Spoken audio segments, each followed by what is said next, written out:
Hello and welcome to the Daily's Double Shot. I'm Andrew Mittrack. And I'm Christy Hamilton. Coming up on our last edition of the year, we'll take a look at the Folklife Festival with Megan Walker. Kimberly Spalding takes to campus asking students their plans for this year's summer vacation.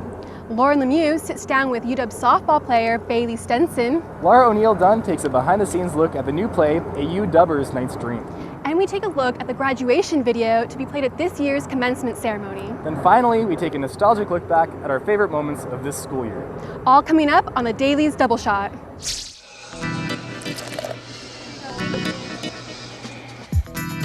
what is that? Chinese. Yeah.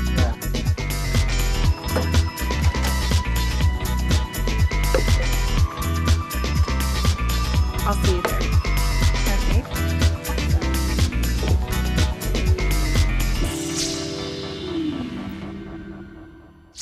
The Folklife Music Festival is held annually at the Seattle Center each Memorial Day weekend. Here's Megan Walker with the story. Hi, I'm Megan Walker. I'm here at the Northwest Folklife Festival. It's a Northwest tradition that honors music, craft, and dance. Held over Memorial Day weekend, Folklife is one of the largest festivals in the country. Produced by Northwest Folklife and Seattle Center, it hosts more than 1,000 performances over 4 days.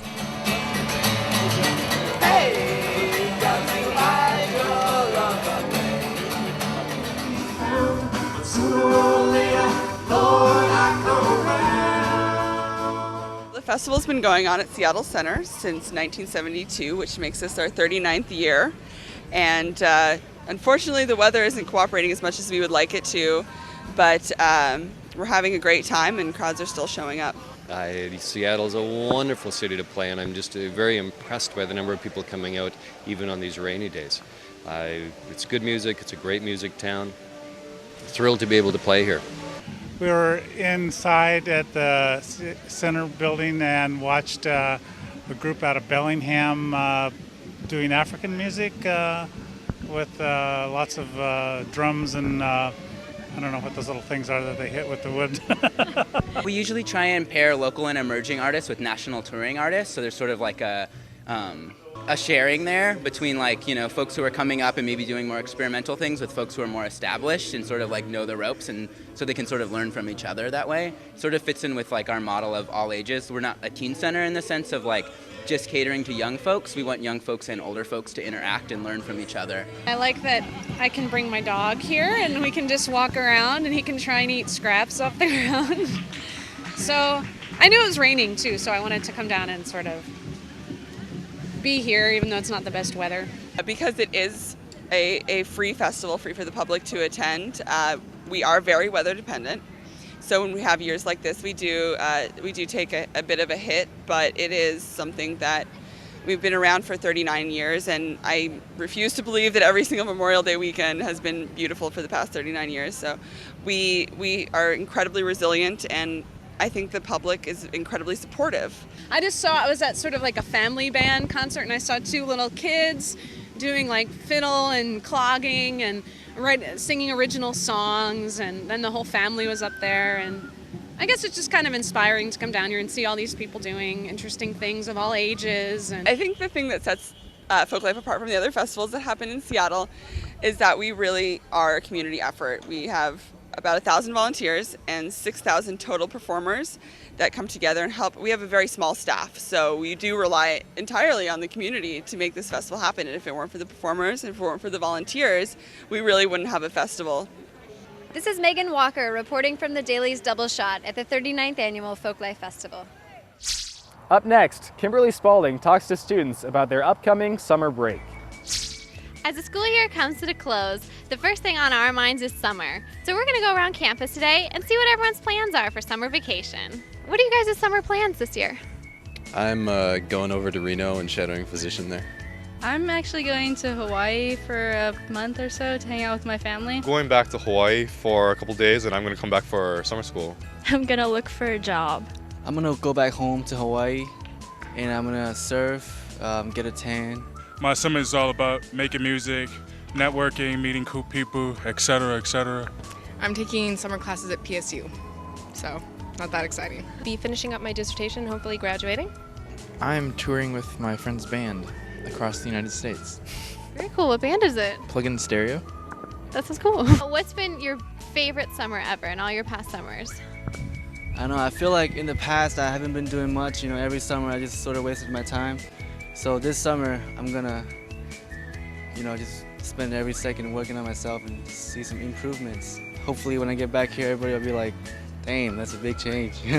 Actually, I think it was last summer, right after high school graduation. It was like the perfect time. You can just hang out with your friends and not worry and just look forward to college. And senior summer, just because it was the last time I could hang out with my friends back home. I don't know. They were all pretty lame. I don't know, pretty much every summer since I can remember, I've just went to summer camps all summer, except for, recent ones. Say you could plan an ideal summer vacation. What would you guys do? Europe? I don't know, just go around Europe. I would go to Italy for the whole summer. I love Italy. The whole summer spent in Western Europe, probably. just go on a great road trip with my friends, because you can't really do road trips where I'm from, because you would just circle the island for 8 hours and it would be boring. I would go backpacking across Europe. Go to South America. I don't know where, just somewhere there. Where I don't have to do anything. I can just sit on the beach. Somewhere where I don't have to work and I just have money out of nowhere, that'd be nice. So it looks like we're all doing different things for summer break, but I know we're all ready for a vacation. Reporting for the Daily's Double Shot, this is Kimberly Spalding. So, Christy, are you excited for summer? No. Okay. Here's Laura Lemieux with UW softball player Bailey Stenson. Hey Dog fans! This week I sat down one-on-one with outfielder Bailey Stenson to talk with her about her career here at the University of Washington and the softball team's recent success. This year you've gotten to play regionals and super regionals at home with your parents and your fans and everyone behind you. What's that been like compared to playing on the road? Well, I mean, it's obviously way different than last year. 3 weeks on the road was ridiculous. 21 days away, but what was really cool is that our parents came to Oklahoma City. They got to see our first national championship. We have some of the best fans. To sell out our stadium every single weekend, I think that's pretty amazing to have people in the football stadium watching. Yeah. It's just a very cool atmosphere. While this is all going on, you still have classes and everything as well. Has being home made that easier for you at all as far as being a student and an athlete? Even though I'm still taking 16 credits, I'm lucky because I don't have class Thursday, Friday. But I know for other girls, I'm sure it's very important. We have some girls in some very tough majors, and to be in class is very important for them, like participation points and like learning the material in class and getting it done and not missing a beat. I think it's great that we're home. This is your last year. It's kind of wrapping it up. I mean, obviously besides the College World Series, do you have a favorite moment from your career here? Something I'll never forget is like the friends that I've made. That sounds cliche, but I have made some of my best friends that will be in my wedding, that will be my godparents, be my kids' godparents. It's been amazing. If you could play any other sport here at the University of Washington besides softball, what would you play? Volleyball. Volleyball. Yeah. Why volleyball? I don't know. I didn't really ever get to try it in high school, and I think that I would have been way better at volleyball than basketball. In high school, I was a center, so I was a post, and I'm 5'4" on a generous day. So it just didn't make sense that I played basketball, and I knew that I would never go play college basketball. So I think that volleyball, I could be a libero or a setter. I'm a really good setter, so gym, 5th year maybe. After the interview, Bailey took us down to the softball field where she showed us around their locker room. We're gonna go ahead and go in. I'm gonna put it in the code. Don't look. And we're in. Up here we have this really cool little board. These are all of our team, this is how we describe our team. Selfless, accountable, confident, tough, Husky fever. And every week we have a new player that has shown confidence in games or confidence in practice, and the coaches will award us like a gold jersey, and we get to wear that for that day of practice. So this is our locker room. This is my locker. And I'm lucky enough to have the locker by the whiteboard. This has been up since 2009, so I obviously had to do it again in 2010. Knock on wood. So this is our kitchen area. We we get told to sign things. Morgan Littlefield puts a ball here and she's like, sign this with black pen, please. And we have a certain way that we always sign a ball. We don't like scatter it around. We always make sure that it's in a line so that it looks classier. You know, Husky softball equals classy. This contraption right here is so we can play music at practice, and I think that's one of the all-time greatest inventions ever is music at practice. If you're a softball coach or a baseball coach or any kind of coach, I definitely suggest music at practice. Because it's like when you're just out there with no music, you're like this. But if you have music, you're like, yeah, here we go. This is where we keep our shoes. And I'm telling you right now, it is sick. Oh, like I can't even breathe. I'm dying right now. But these are mine. Coach Char likes to call them booties because I have little baby feet. We're headed into the boardroom. And this is where we gather for team meetings. And it's absolutely clean right now. This is the table that is totally useless, but it's beautiful. We're not allowed to touch it. That's exciting over there. I guess I could point that out. Our national championship trophy and other trophies at that. Some of them I don't even know what they mean, but I know that they're in here. We've got the national championship trophy, which is beautiful, might I add. We've got the same kind of body shape. I'm thinking bigger lower half, smaller upper body. So I kind of look like the national championship trophy. So that one was the first ball ever thrown in a game against Michigan. It looks like. Did we win? Of course we did. Silly question. And that's the 2009 Women's College World Series ball. Let's go to our dugout. Well, it's a beautiful day here in Seattle. And this is typically where I like to stand in the dugout. If I'm not playing or if we're on offense, I'm very superstitious and I like to stand here. If we score a run here, then I'll stay here the whole game. If not, I will stand in the doorway, literally right here, and I'll be like, come on, you know. You gotta get in the background of the camera. You just gotta know where to stand in order to get on TV. So that's what I do. I really like the 2009 National Champion banner. That's awesome. Congratulations to the UW softball team for their 17th consecutive postseason berth and their 10th appearance in the College World Series. Reporting for the Daily's Double Shot, I'm Lauren Lemieux. So Christy, have you ever wondered what it'd be like if William Shakespeare was a Husky? Of course, who hasn't? Really? Okay. Anyway, here's Laura O'Neill Dunn's backstage look at a UW's Night's Dream. A UW Night's Dream is no ordinary production. They've brought all these communities together in order to make this fantastic play, and it really hits the essence of community-based theater. This campus-wide collaborative theater project stars actors from various parts of the greater UW community. I play Philia in the musical play, and I'm an ROTC student.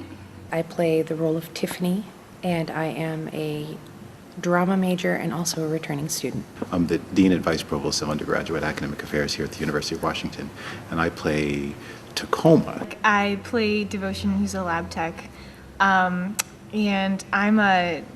I'm in the Academy for Young Scholars, so I'm a Robinson Center early entrance student. I'm playing Bottom, and I'm a first year in the MFA acting program. My name is Darnell Gantz. I'm playing Darnell in the play, and I'm on the men's basketball team. This adaptation of Shakespeare's A Midsummer Night's Dream begins in familiar territory. UW Night's Dream is a Midsummer Night's Dream set on the UW campus. So the lovers are, undergraduate students and their parents. Their father, Theseus, in A Midsummer Night's Dream is Tacoma in our production. I say something to the effect of, let me think what I say to him. So I turn to him and I'm angry and I'm so just hot red at him. I said, thou hath in classrooms stared and hallways sung and 24/7 texted text. With cunning thou hast seized my daughter's heart. So he's been texting her and I'm not happy about it. The play then transports us to nearby Foster Island where hijinks ensue. I play Puck in the production. Puck is an avrat. In the original show, he's a fairy. You should recite it. Should I do my speech? Oh my gosh. You can pretend I'm Puck. Okay. Okay, we'll pretend you have a tattoo right there. The telltale tribal signs I may misread, or else you are that shrewd and clever breed called Avrat. Are you not one of the few who lives upon that central avenue called University? And when you're there, pretend that you don't think and you don't care about the past or future you deserve, but take yourself away. You're twirling your mustache right now. Oh, Only observe. That's what I say. I love Shakespeare. I think it's a very important part of theater history, and if it wasn't so good, it wouldn't still be performed today. You can still catch a UW night stream this weekend at the Jones Playhouse. It's not any conventional theater. It's like live awesomeness. This year, the Daily and I produced a short video to be screened at this year's commencement ceremony on June 12th. Here's an exclusive early look.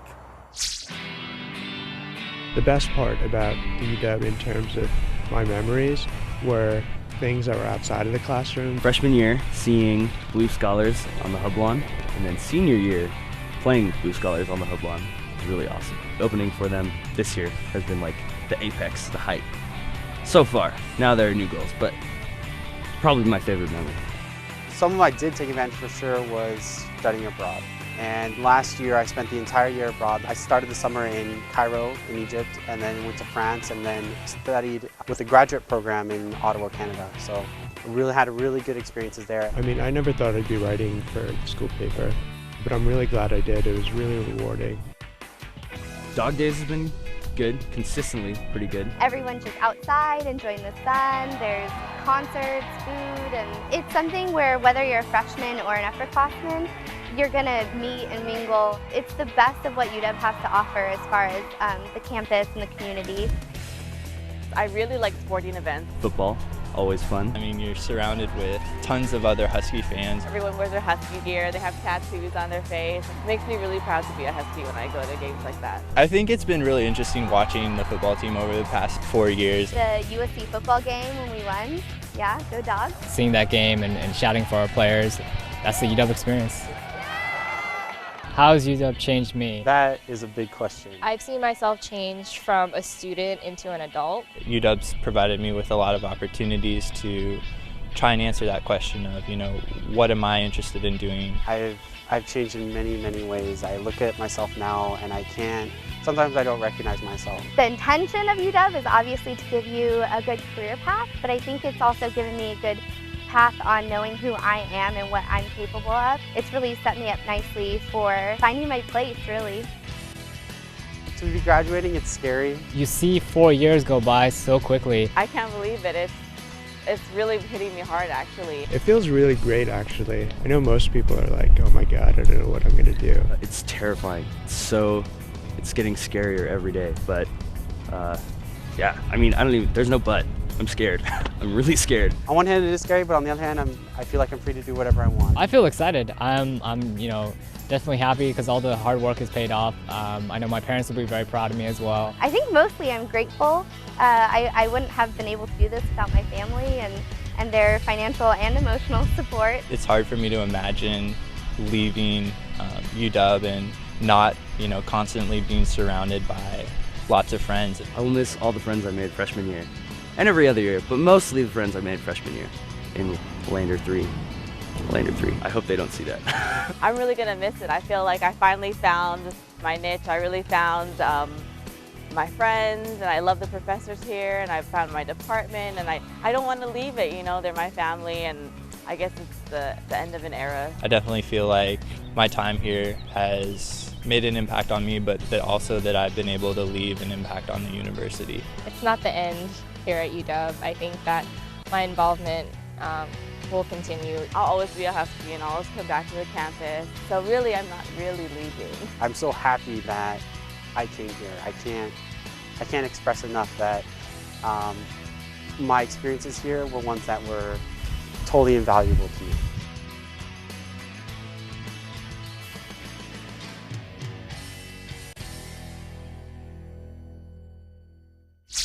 Andrew, I loved that video. Oh, thank you. If you'd like to see it again, you can attend this year's commencement ceremony held at Husky Stadium on June 12th.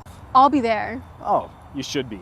Anyway, this is the end of the Daily's Double Shot for this year. Let's finish with our favorite moments so far. This year, the Daily's Double Shot has covered stories from baseball successes to charitable runs to cultural celebrations.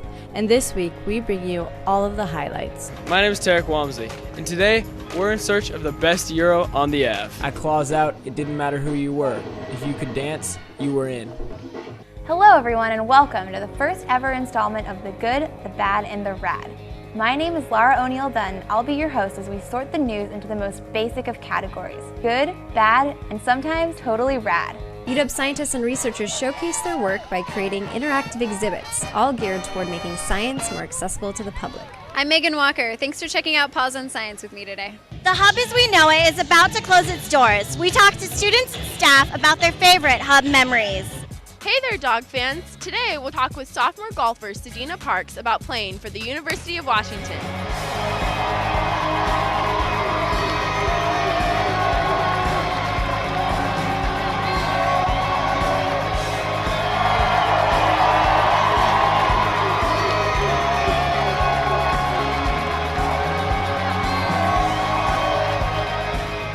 We're here at the annual University Street Fair, where the entire Ave is shut down for the whole weekend for all sorts of food and fun. Here you go, news lady. This is Kimberly Spalding reporting for the Daily's Double Shot. This place will always be both my wife's and my home, mentally and spiritually. I'm Kylie Walchuk. And I'm Gideon Amari. I'm Lydia Caulfield. And I'm Tarek Walmsley. I'm Brianna Lai. And I'm Kat Chow. I'm Chris Reed. I'm Lauren Lemieux. I'm Arnold Chong. I'm Andrew Mittrak. And I'm Christy Hamilton. Thank you for watching this week's episode of the Daily's Double Shot. Daily's Double Shot. Daily's Double Shot. We'll see you next time on Double Shot. Well, that concludes this year of the Daily's Double Shot. Have a great summer. And thanks for watching. We'll see you this fall.